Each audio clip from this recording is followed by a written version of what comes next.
A lesson for all of us is that for every loss, there is victory.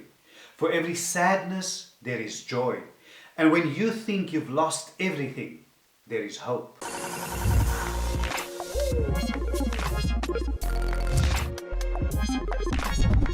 Hi everybody, this is Life with Leonard and welcome to another episode. Now on this channel, I strive to motivate and inspire you to become the best version of yourself. And today's episode is no different. Never in 100 years could any of us have predicted what 2020 would bring. Looking back, there's a lot that 2020 has taught us about ourselves, about our relationships, about our passions and our values. And today I'll be reflecting on what 2020 has taught me. And I want to invite you as well to share in the comments section below the lessons that 2020 has taught you. But before we get to today's episode, can I kindly remind you, if you haven't, to please subscribe to my channel, to like this video, to share it, and leave your comments in the comment section below. It's easy to subscribe. You can just hit that subscribe button in the bottom right hand corner of your screen.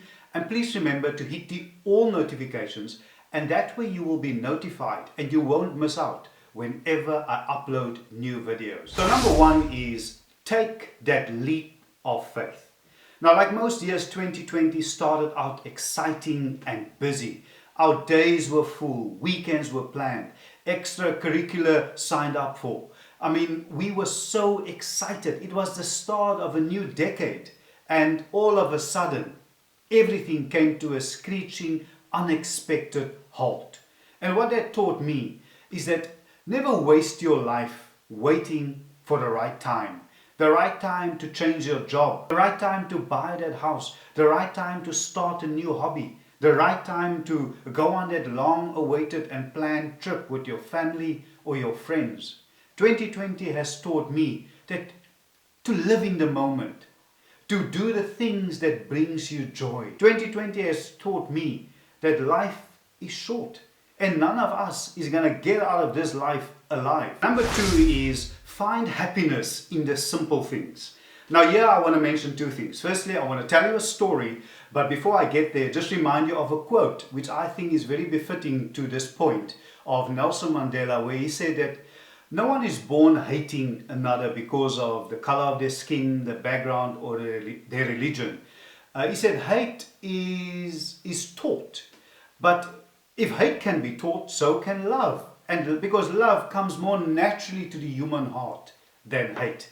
Now the story that I want to share with you is the story about the two friends, little boys. They were very good friends. But the one boy was very poor and the other one was completely opposite. He came from a very rich and wealthy household. But they were very good friends. Now the father of the rich boy, he kept on telling his son and reprimanding him and saying that you're not supposed to be friends with this little boy because we are not of the same class.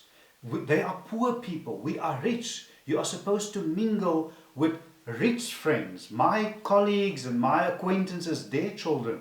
But as I say, children have a different mindset when it comes to these things. And his boy has been nagging his dad. He wants to go visit and spend the weekend with his friend. He lives on a farm in the middle of nowhere. It's not their farm. His dad is a laborer on the farm.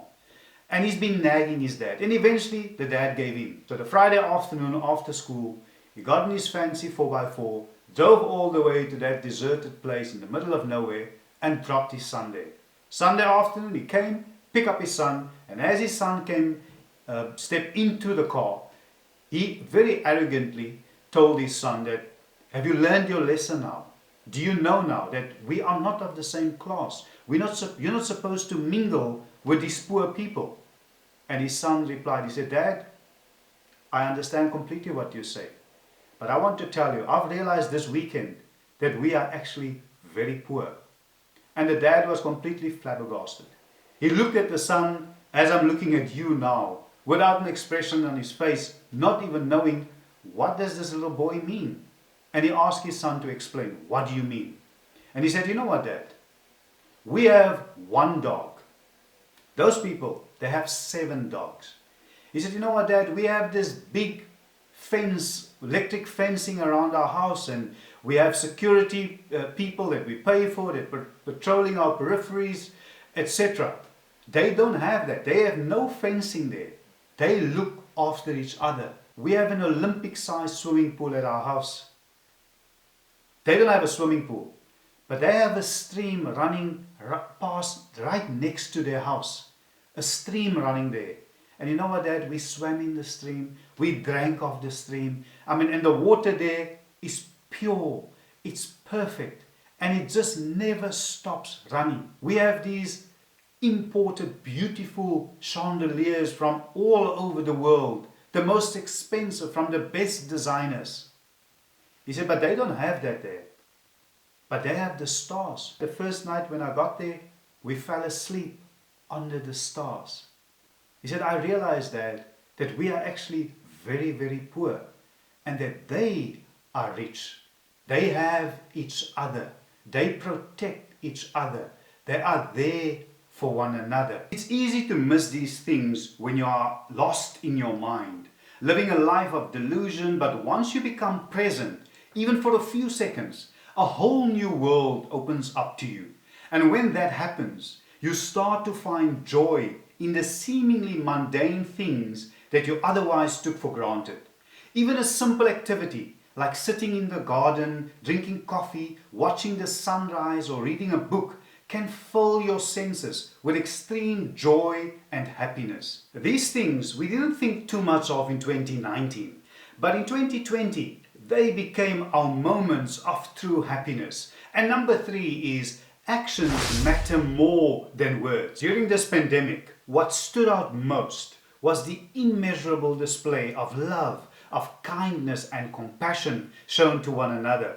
But I mean, I'm not ignorant. I'm also aware that there were a lot of bad things happening.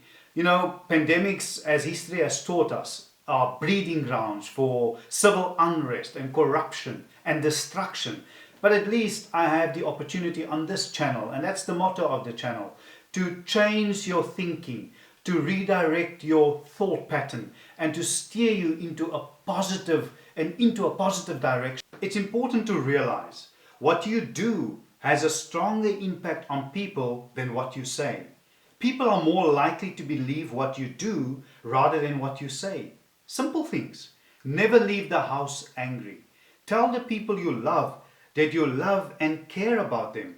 Do this more often and show them. Let your actions be a testimony to that. The world came to realize what makes life worth living is not fame and fortune, but all the things that money can't buy, like love and compassion and consideration and making a difference and leaving a legacy, all those beautiful things. And number 4 is difficult times reveals the truth. Difficult times show us the real face of life and the real face of people. There are 2 things I wish to emphasize here and maybe elaborate on a little bit. Firstly is a quote by Mahatma Gandhi, where he says that the world has enough resources for everyone's need, but not everyone's greed. Think about that. And secondly, what is arguably one of my favorite scriptures from the Bible, Hebrews 4 verse 12, where it says that the word of God is alive and powerful. It is sharper than any two-edged sword, piercing even to the dividing asunder of soul and spirit, joints and marrow. But what I want to pay particular attention and focus on is the latter part of that verse, where it says that it is a discerner of the thoughts and the intents of the heart. This couldn't be more true as was revealed in 2020. You know what and exactly who I'm talking about. There are 3 types of people in your life. Those who helped you in your difficult times, those who left you in your difficult times, and those who put you into difficult times. Nothing reveals character like a crisis. When you go through the hardest of times, the people that comes to your aid are the ones that you will carry with you forever. And in this case, circumstances don't make the person. It reveals the person. You know, I drove behind a taxi the other day and it had a sticker on the back saying that when friends are few, when days are dark, friends are few. And that made so much sense to me. When days are dark, friends are few. Think about that. Before we get to the next point, number 5, can I kindly remind you, if you haven't subscribed yet, to please subscribe to my channel, to like this video, to share it, and leave your comments in the comment section below. It's easy to subscribe. You can just hit that subscriber button in the bottom right hand corner of your screen. And please remember to hit the all notifications, and that way you will be notified and won't miss out whenever I upload new videos. And number 5 is follow your passion first. 2020 has taught us that life doesn't wait for anyone. So why waste your precious time doing something that you're not passionate about? And the answer is most probably money. Following your passion means exploring areas that spark your interest, developing your skills in a specific area, and using those skills to contribute to something beyond yourself. Do the things that light a fire in your heart. Be kind, be silly, be weird, but be responsible. Don't expect anything, but appreciate everything. You never know what's going to happen next. And number 6 is stop and smell the roses. Being present in every moment. It's realizing the importance of family and your health and the little things that we so often take for granted.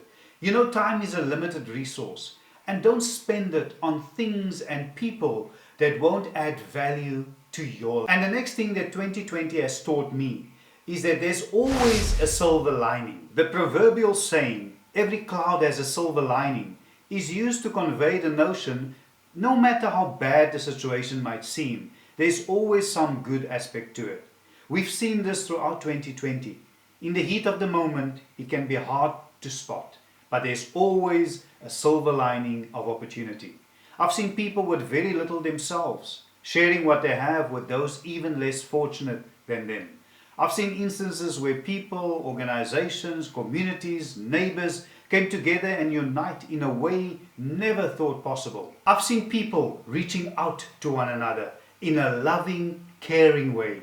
The beauty of humanity, spreading love and hope.